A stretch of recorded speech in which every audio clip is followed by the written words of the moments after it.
3 years since the Taliban recaptured Kabul, the Afghan people continue to face challenges within their country, especially the women.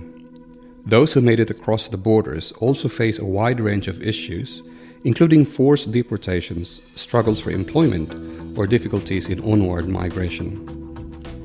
In this episode of ICMPD's Migration podcast, we mark 3 years since the takeover that has seen over 3 million Afghans leave their country for safety. Today we are joined by our colleague Samim Ahmadi, project manager for the Silk Routes region, including for his home country of Afghanistan. Samim, thank you for joining us and welcome. Thank you for having me, Mike. Samim, you continue to be very connected to the community. Tell us a bit more about how it is in Afghanistan at the moment since the Taliban took over. Nationally, some of the issues unfortunately remain the same. We still experience food insecurity across the country. We still have the challenge of fragile economy. Provision of services by the de facto authority remains an issue. At the same time, the rights of Afghan women for accessing workplaces and education is another issue that has remained in the country. And regionally, we still see the issue of return of Afghans from Iran and Pakistan.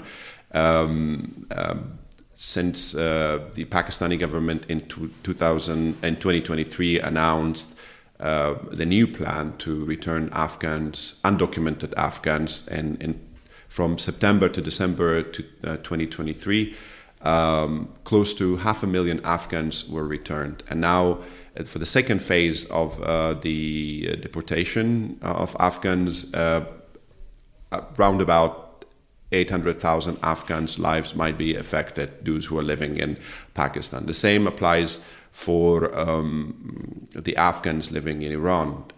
Jointly from Iran and Pakistan in 2024, so far, over 400,000 Afghans have been returned. So let's get a little more specific on the migration landscape in Afghanistan at the moment. What do we know of the pathways that Afghan migrants take? In the last episode on Afghanistan, we discussed about the lack of legal pathways for Afghans. This does not apply only for after capture of Afghanistan by Taliban, but rather throughout the last 4 decades, Afghans had very limited number of legal pathways that they could pursue. And now, after August 2021, the legal pathways for Afghans have become even narrower. Previously, we had chances of labor migration to GCCs and to other destinations, which has been reduced for different reasons, one being lack of documentation and passports and proper consular services. The focus has been shifted to resettlement programs and humanitarian admissions by different NATO member states who previously had mission in Afghanistan in the last 2 decades. Of course, the returns continue, but again, also we have internal displacement.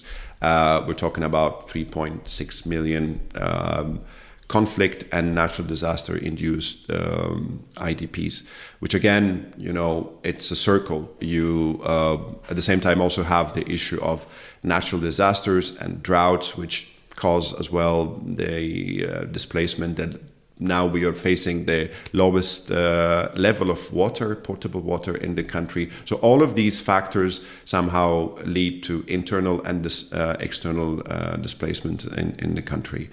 In terms of outgoing migration, the resettlement programs and humanitarian admissions remain one of the major avenues. However, in the last 3 years, also Afghans, especially younger generation, are pursuing complementary pathways, meaning migration through educational and employment opportunities. And of course, the situation of displacement and ongoing desire to leave the country are triggers for migration outwards. In our previous podcast episodes, we had our colleague Golda Roma talk about our migration resource centers, or the MRCs.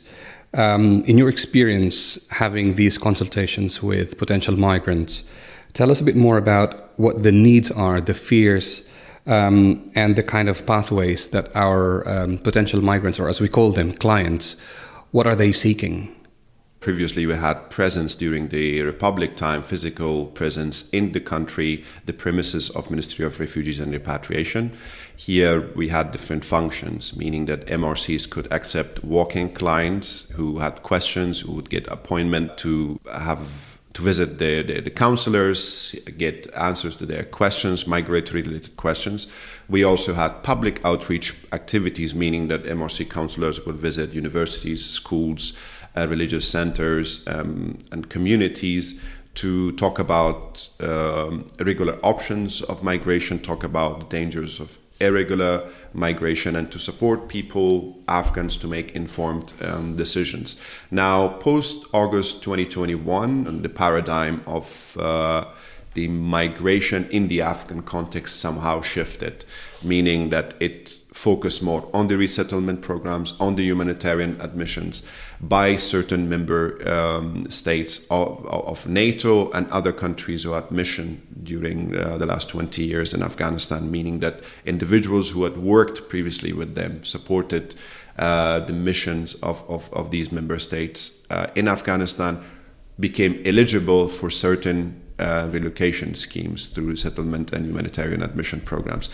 Now we have virtual presence. We do not have physical presence anymore in the country. We provide services through three main channels, which is awareness raising, online awareness raising activities through our social media platforms, counseling through the messaging platforms, and referrals to other partners where the scope of our work does not cover their questions. On a monthly basis, MRC Afghanistan reaches out to over 1 million Afghans through its awareness-raising activities.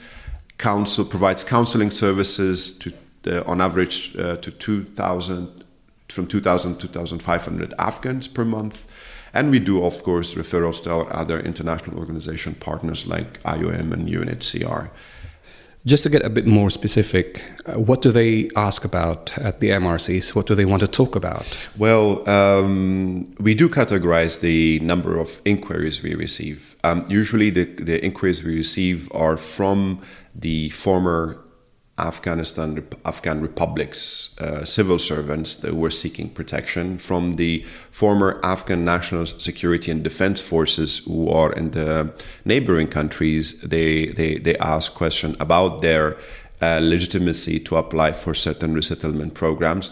We receive questions from Afghan women asking questions about educational opportunities and scholarships.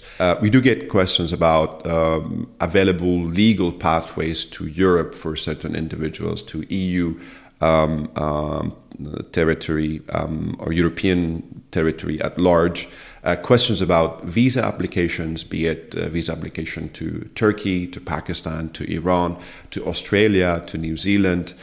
We do have questions about the US's special immigration visa and humanitarian parole. We get questions about the Canadian sponsorship program. So these are some of the inquiries we receive on monthly basis. But again, it changes as different topics arise. For example, if there is a change in the US's special immigration visa, then we have to do more awareness raising on that certain topic. And then that, of course, increases the number of counseling, and that also might increase the number of referrals. So it's a pretty dynamic where there's an interdependency between the counseling services and awareness raising, or vice versa, that we do. What about the risks towards irregular migration, the hazards of crossing borders illegally, irregularly? How do they handle the answers that they get from the MRCs on that? Well, it can be pretty stressful for our counselors from time to time, because imagine a scenario where you always hear about stories of desperation. People are desperate.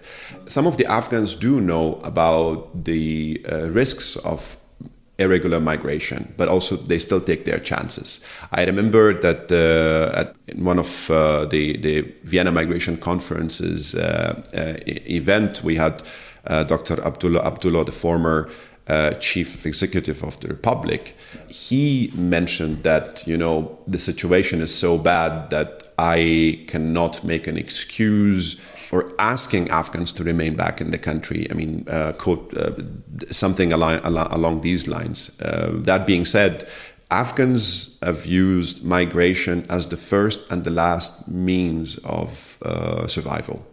So in some cases, they do know the risks of irregular migration. But from our perspective, the Migrant Resource Center, we see this as our duty to make sure that we provide the necessary information on the situation at borders in the countries of transit, countries of destination, to make sure that those Afghans who make decision to migrate irregularly, they know the risks and they are not unaware. And also we do provide the options, what the options of regular channels for migration might be, however limited. And probably this would be for certain niche group of Afghans with high skills and high education.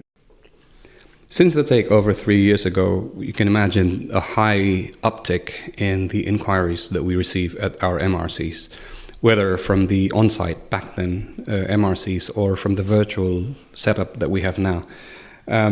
And so since the takeover, what have been the notable shifts in their narratives about leaving the country, or maybe the shifts in their concerns or the needs? Well, logistically speaking, travel document passports have been one of the issues post August 2021. Afghanistan prints, the former Republic of Afghanistan printed passport booklets outside the country. And now that de facto authorities in Kabul are not a recognized government, hence they cannot print their passport booklets. Therefore, in the arena of migration and migration management, in the Afghan context now, having travel documents, specifically passports, is one of the major problems. In terms of restriction of movements, now Afghan women and Afghan girls who do not have a male chaperone or companion are not in position to travel abroad for pursuing, either employment opportunities, which was a lower number even previously, or educational opportunities outside the country. And also internal factors have impacted some of the new challenges. For example, women not being able to access workplaces in general is another migratory push factor, where you have half of the population not contributing to socio-economic development of a country.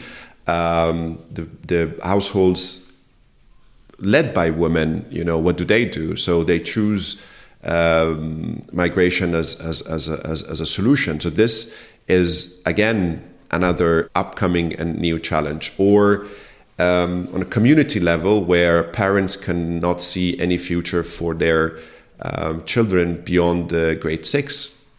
So what do? Probably it could be another. It is another actually push factor, another challenge, on Afghans to probably send their kids into neighboring countries for pursuing their education, or also lack of employment. So you see it's a spiral of different interlinked and old, existing and new emerging push factors that come together and make the situation quite complicated. Samim, let's dig deeper a little bit on the millions of Afghans still affected or still living in the country. What do we know about their situations? Well, according to Humanitarian Response Plan for 2024, around 23.7 million Afghans are in need of humanitarian assistance and protection. And that means among that, 6.5 million Afghan kids are at an emergency level of hunger. So these numbers are quite staggering. And for this new humanitarian plan for this year, The UN OCHA projected 3.06 billion budget that they need to reach out to 23 million Afghans, and only 20% of that budget has been met, and the other remaining 80% is not funded yet, which is a very concerning situation at the moment. Given these numbers, how do they affect the push for migration? Well, this is a catalyst and a push factor to intensify the existing and emerging migration push factors. Around 80% of Afghan population live below $1 income a day. Probably 50% of the country's population live under poverty line, which is according to the World Bank's data. The main factors previously were security or rather lack of security and lack of employment opportunities during the Republic time. However, we see some improvements in security, meaning that the international community can access some remote areas now. However, still yesterday we had a suicide bombing right in front of a general attorney's office. So that indicates that the more the situation deteriorates in the country, the more Afghans would migrate as a means of survival and protection. Lack of services, the infrastructure and the services deteriorating, where the water and sanitation systems, shelter, lack of shelter, all of these will pile up and make a multi-layered, complex problem that would push people to cross borders. But at the same time, then you have the other issue where the governments of Iran and Pakistan have decided to return them back. So imagine the situation of the of border crossing points between the three countries. Because of this porous borders, you can imagine that thousands of Afghans are being returned on daily basis to Afghanistan, and also thousands fleeing the country, moving to the neighboring countries. You mentioned return, or in some cases even forced return. Do our MRCs, even now that it's on a virtual setup, how are they able to support the returnees? When we had physical presence in Afghanistan during the Republic time, we did support the reintegration process in a way that we were referring some of the questions we got in relation to providing services, vocational trainings to some of our partners. However, in recent years, the number of questions we receive by Afghans for return and reintegration are the lowest. This was after the takeover? This was after the takeover, yes. When we categorize the inquiries, the questions related to return is in the bottom of that list. Could you tell us about the transition after the takeover, when we moved from a physical MRC to virtual setups? Yes, before that, we had the COVID period. So one way or the other, we had to move to a virtual setup where our counselors had to attend some counseling sessions virtually through the messaging platforms or phone calls. But of course, we also had a hotline at the time. We stopped the walk-in clients and also doing public outreach activities. So we were in a way prepared to move into a virtual setup. The challenges were more or less the same with any organization or team that moves from a physical presence to a virtual presence. For example, some of our counselors are in different countries, working in different time zones. That is an issue. But I would also like to think that's also a positive thing, because we cover different time zones throughout the clock. If we have a counselor in Canada, can cover a PM shift for Afghanistan, Pakistan, and Iran time, while other counselors across Europe They provide counseling based on Central European time. And it's obvious that, anything that moves from a physical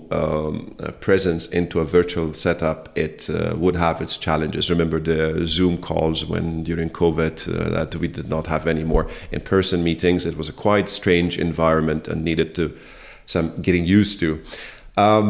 So this period of COVID somehow helped us without so much of compromising in the quality. However, we still face some problems. For example, if you move to a virtual setup, and if your clients, not all your clients know how to read and write information, and you have limited number of counselors who cannot attend all the calls that they receive for counseling, that could be an issue.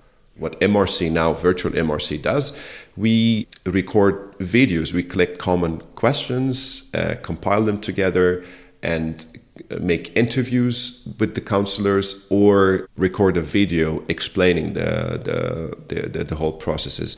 And on weekly basis, we also have live sessions. Again, during the week, MRC counselors and coordinator collect all the questions, compile them, and in the end address them. And on Fridays, for example, they address them. And this also provides the opportunity of real-time interaction with the clients, between the clients and MRC staff. What was a typical day for our MRC counselors and coordinators back when it was still a physical setup and now that it's virtual? Apart, of course, from the obvious that it's all done virtually. Well, imagine a situation where you have a physical office that you go to on day-to-day basis. You have interactions with your government counterparts. When the MRC office, physical presence during the Republic time at the premises of Ministry of Refugees and Repatriation, of course, having a physical presence gives you the opportunity of providing information through different means. For example, MRCs had walk-in clients that they would schedule a meeting or an interview or session with clients with certain questions, and the clients would walk in to MRCs to address those questions and get counseling session, group counseling sessions in coordination with universities, schools, and vocational training centers. MRC counselors would go for public outreach activities to discuss certain issues of importance at the time. Also, of course, having partnerships with different government ministries was something which was possible. Meeting face-to-face with partners, that was another, a good thing at the time that they could have. However, since collapse, none of these options exist. None of these tools of communication exist, but also the requirements have changed. Now that we have a virtual MRC, without having a physical presence under the de facto regime, we can provide information the way it should be: neutral, reliable, on time. So that is also a positive thing about having a virtual presence under current circumstances. You mentioned our women and female clients at the MRCs. Since, of course, there would be an uptick in the inquiries on pathways to leave the country, and the numbers show that. Could you tell us about their typical profile of those approaching us, whether it was during the time before the takeover and especially after the takeover? Well, before the takeover, you had your typical profile of migrants, that they were men between certain age and travel or migrate irregularly for the purpose of finding jobs to send remittances back to work for supporting families. However, the profile of Afghans migrating out of Afghanistan after the fall somehow shifted. It obviously included the previous profiles, but the new profiles emerged where young, educated Afghan men and women who were in need of seeking protection and who wanted to continue their careers, pursue higher education, or take refuge feeling vulnerable because of the de facto authorities. So it changed. You have young women, you have women wanting to pursue careers, you have women basically seeking actually refuge, you have women wanting to continue their education. So it's a mix of different profiles now following the collapse. And I'd imagine it's a little more difficult for them, for the women especially. We mentioned earlier the issue about not having enough passports being issued, but also the politics of them being not allowed to travel around alone. For Afghan women, it has always been challenging in the country. But technically, the Afghan women could even nominate themselves to run for the office in Afghanistan during the Republic time. They could be ministers, they could be journalists, they could be doctors, engineers, architects, and pretty much anything that they chose and could do. However, after the collapse, the limitations have increased on women. So now you have restriction of having jobs with the government, but there are exceptions even under the de facto authorities. You have restriction of women since December 2022 working with NGOs and international organizations or even UN. Education remains a major challenge right now. You have half of the country's population not attending or participating in socio-economic development of a country, but also are at home. And they do not see any futures now for themselves. And this is why the questions we receive now from Afghan women are more inclined towards complementary pathways, especially through education. Can we talk more about that? MRC Afghanistan has a partnership with the European Union Agency for Asylum. And in this partnership, we do meet on regular basis where the EU member states and other participating countries come together to discuss the resettlement and humanitarian admission issues related to Afghans post August 2021. I must say that we are privileged to be part of this platform where we function as an entity that creates coordination mechanisms among these participating countries on the resettlement numbers. Now, different countries know the numbers and of Afghans that they have taken post-August 2021, and also which country has what programs. For example, now Spain knows what Italy was doing in 2023 or 2022 or even 2024. Spain knows what Germany is doing. This coordination is happening through this platform and under the management of EUAA.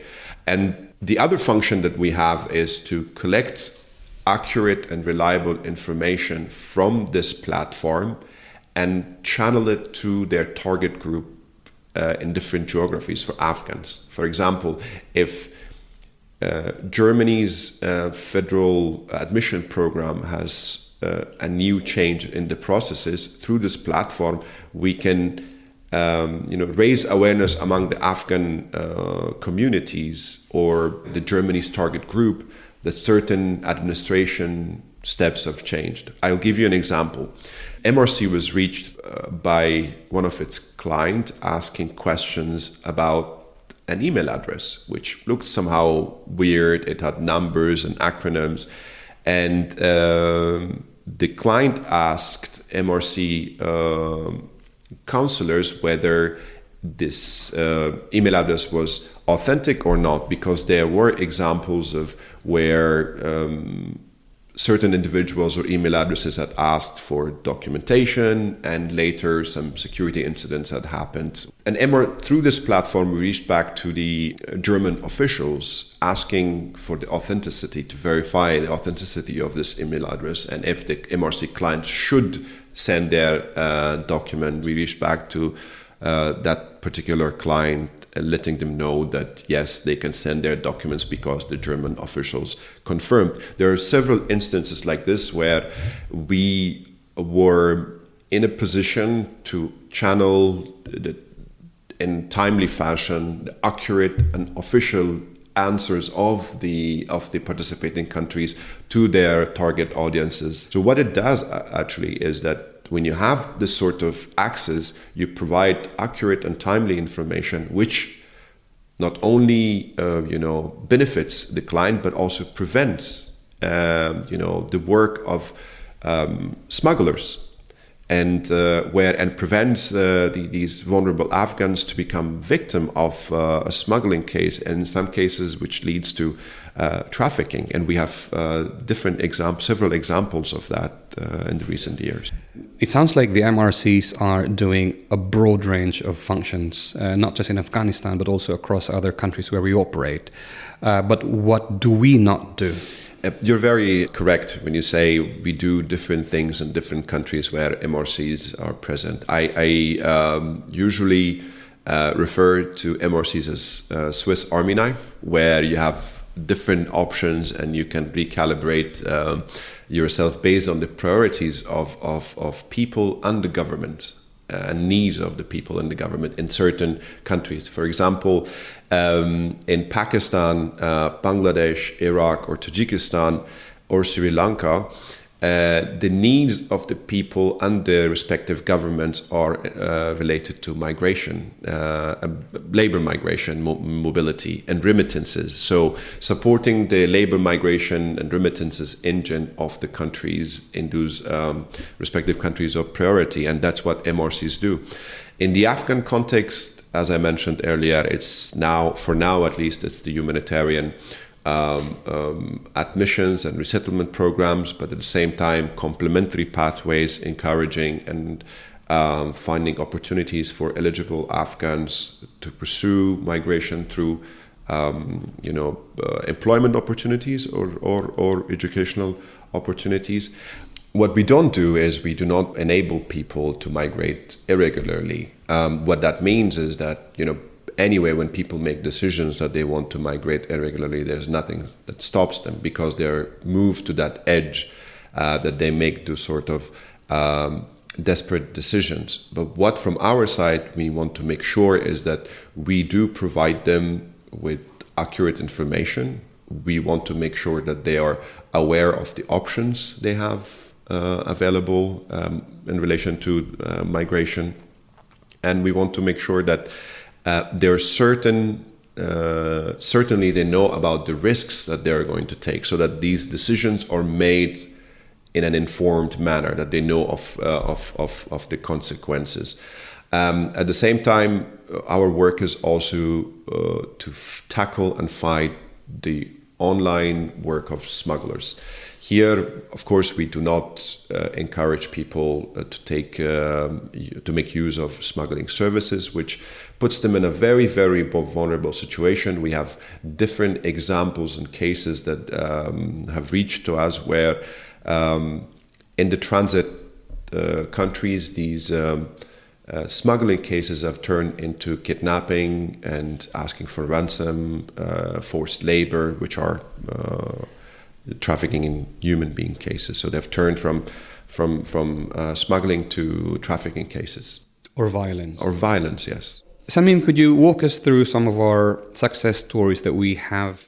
Yes, of course. As I mentioned earlier, that we shifted our focus on supporting the complementary pathways, be it through employment opportunities or educational opportunities. Therefore, our success stories also rotates around this narrative. We have examples of Afghan women reaching out to our MRC Afghanistan, asking questions in relation to scholarship opportunities where they received consultation and information from our counselors and secured themselves seats at universities in Iran for their master's degree. And this has happened through reaching out to MRC, asking questions and guidance, and basically listening to our consultations. What about women from Afghanistan in the EU? Definitely. Last year, the Afghan female students who had come previously to the Central Asian countries in Uzbekistan, Kyrgyzstan, and Kazakhstan, and wanted to, through EU-funded educational programs implemented by UNDP, once their program was concluded, they were asked to leave back to Afghanistan. And at the time, of course, the country had collapsed and the de facto authorities have taken control of Kabul, and these female students could not go back. So through EUAA's platform our partnership with the different EU member states, we reached out to different countries explaining the situation, and finally with the generous decision that the then Spanish government made, some of these students moved to Spain to pursue their education. So yeah, that is one of the examples that I'm very much proud of our work. What's next for MRC Afghanistan? We have shifted our focus on not only providing information and doing awareness raising and counseling or referrals, but also focus more on complementary pathways, which entails obviously educational pathways and employment pathways. Here we have established a stakeholders group from Germany, from Portugal, from Spain, and as well as from Australia, that we meet on regular basis to discuss the issue of Afghan women's education, but also employment, and how we could synchronize our efforts and joint forces to support the educational pathways for Afghan women. And at the same time, MRC independently wants to conduct soft skill training for the same target audience, where we would like to support young Afghan women and men on how to take advantage of the scholarship opportunities that are available outside Afghanistan, to employment opportunities that exist, however limited that might be.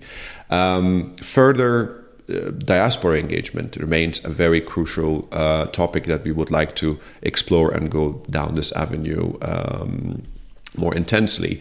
For example, we have established contacts with diaspora communities in the Netherlands, Denmark, Germany, on how these communities could support the newly arrived Afghan families, be it in terms of administration work, be it in terms of language classes or finding employment, and many more things. So these are some of the avenues that we would like to explore more in the upcoming years. It's very important to note that when we talk about MRCs, it's not only MRC for Afghanistan. We do have MRCs in the Silk Routes region and Eastern Europe and Central Asian region as well.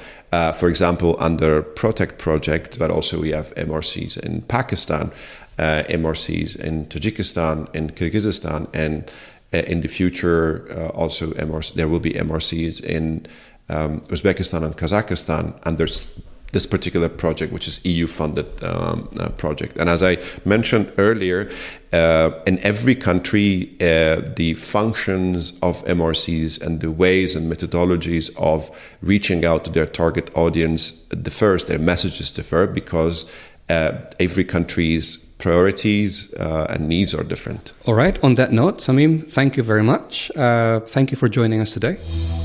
Thank you for having me, Mike. This 3-year mark since the Taliban takeover is not exactly an ideal milestone. The events happening in Afghanistan remind us of how outward migration is easily triggered, but it also shows that given the right channels, the appropriate opportunities, and a safe environment, people will always find ways to thrive. As we continue to find innovative solutions for migration programs and policies that put people at the heart of what we do, we also take stock of our tireless MRC colleagues who continue to build on their experiences, perspectives, and even personal connections to support their communities on the ground, even from across different time zones. This has been another episode of the Migration Podcast by ICMPD. For more insights and expert talks on migration, subscribe to our podcast and follow us on social media. Thank you for tuning in, and until next time.